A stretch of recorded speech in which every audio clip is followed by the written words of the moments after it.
Mwanamke ambaye anataka kwa sasa hivi, kwa generation tulionayo, mwanamke ambaye anataka kuwa na mwanaume mwenye pesa, anatakiwa kuwa na pesa.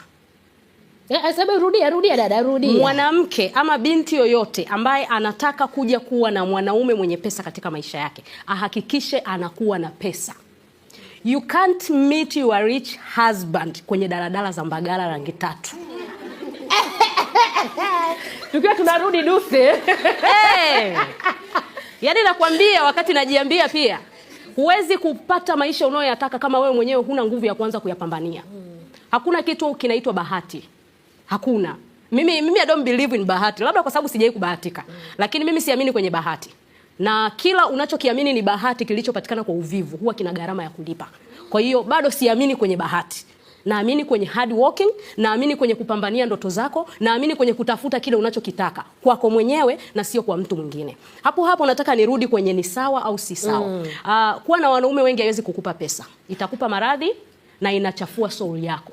Unajua mabinti wengi wametoka kwenye familia ambazo hawajaambiwa kuhusiana na kitu kinaitwa mahusiano.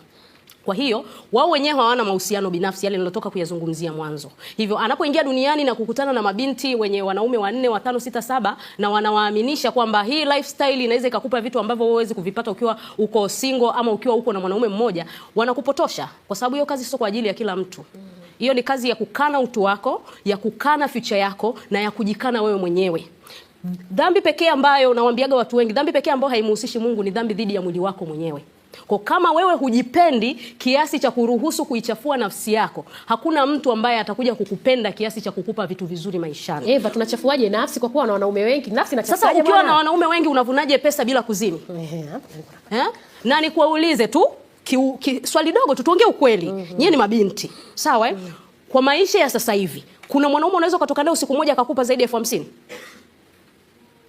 Kwa maisha tulionayo sasa hivi hayupo.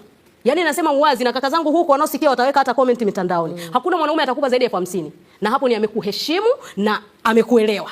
Sio, umenielewa? 50,000 wewe inalipa bili zako ngapi sasa hivi? Kwa pesa ya sasa hivi. 50,000 inalipa bili zako ngapi? Haya, ukishalipa hizo bill 10,000 ya kununua nini zile wanaita Azuma, unatakiwa usisahau.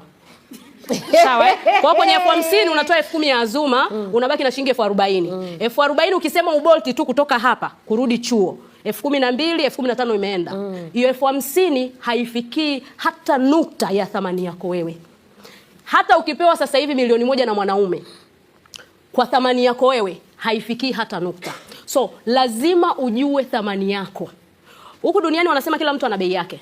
Kila mtu ana bei yake. Mimi huwa naamini maana ya bei ni maana ya thamani. Kila mtu ana thamani yake. Vile utakavyojitambulisha hapa duniani ndivyo dunia itakavyokubeba.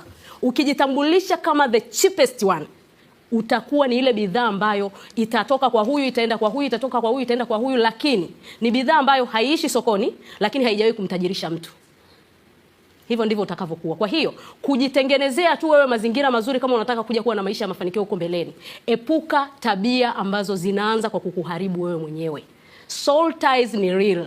Once you give your body to someone, unapokea matatizo yake, unapokea maurahibu yake, unapokea changamoto zake, unaanza kutembea nazo. Si kila mtu anajua kujitakasa kutoka kwenye soul ties. Sasa jiulize sasa hivi wewe ni binti, una relationship 10.